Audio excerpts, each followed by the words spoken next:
so there's the, just the Fulbright Scholar program, which is kind of like professors and things, they'll go in, they'll study their research, or graduates, they'll do research and things. And then there's the ETA program, the English teaching program, and that is where you go to a university. Well, mine will be a university. Some places they go even to schools, but mostly they go to universities or English teaching programs. And I'll be an English teacher there in a school that is in a program that's for Argentinian people learning English or going to be English teachers. So it's kind of like the opposite of what I'm used to. I'm used to teaching Spanish to English speakers, but now I'm teaching English to Spanish speakers. I don't know the city yet. You don't find the city out until a couple months after you get your confirmation that you're in. So I'll get my confirmation of the city that I'm in a few months, and then but I will be going to Argentina. If I had to guess, it would probably be Buenos Aires, which is the capital, and I'll be there from March until November, because their school year is the opposite of ours because they're in the southern hemisphere. So in the southern hemisphere, their winter is our summer.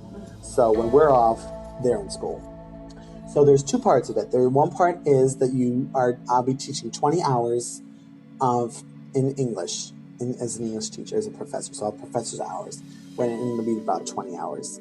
And the other half, you're supposed to be piloting kind of a service project, or kind of any project, research or service. I chose service, and so I'm hoping to start a project that works with special ed. So their special ed program is a little better than some places around the area, but it still needs a little bit of work. And so hopefully some things that I've learned in my special ed studies, I can bring there and start something that works with people with disabilities, that kind of welcomes them more into the community and brings light to their part in Argentinian culture.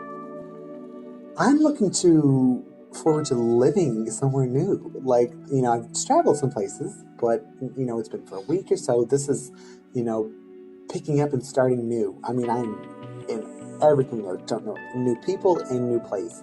So it's big, but it's a little frightening, So that is what I'm looking forward to. I'm looking forward to being able to soak up a new culture that I study and bring back to my kids, my students. So I'm looking forward to learning things and being globally competent, so that I can sit at the table and feel safe that I know what I'm talking about when I talk about culture.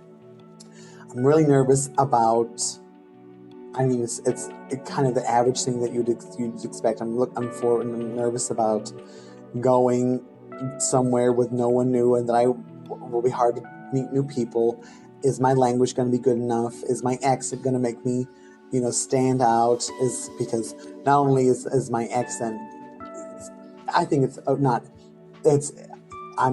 not horrible, but of course everyone has an accent when you learn foreign languages separately. But the Argentine foreign language, their accent is very strong. So mine is more kind of towards Mexico and Central American accent, but theirs is a very, very specific accent. So I will definitely stand out more so than if I would in another place. So I'm looking forward to, is my accent going to be funny? But I think this is a struggle that anybody goes when they travel. It's something that you always go through. But when I get there, I think, and I hopefully make some connections, that it'll go away. This is my first time where I'm achieving a long-term goal. Well, one of the few. Graduating is a long-term goal, and now this is, living in a place as someone who studies Spanish, living outside and practicing it. So I'm achieving a long-term goal of going and doing. So that I'm personally going to grow because I've accomplished what I wanted to accomplish. And if I can do this, I can do the next big thing on my list. So it's just the first domino to checking a lot of things off of my bucket list. I definitely think it's good in my field. That's what I mean. Hopefully when I come back and I'm looking for a job, if I have to look for a job, but if I have to look for a job, then I can put that at the top of my list. And it is, like I said, it is in the language program, like in the language world, like Summit, it's the top kind of program if I can say I was a Fulbright scholar in a Spanish-speaking country, it would be hard for someone who is hiring to not look at that intensely.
Of not getting it stop you from trying to do it. I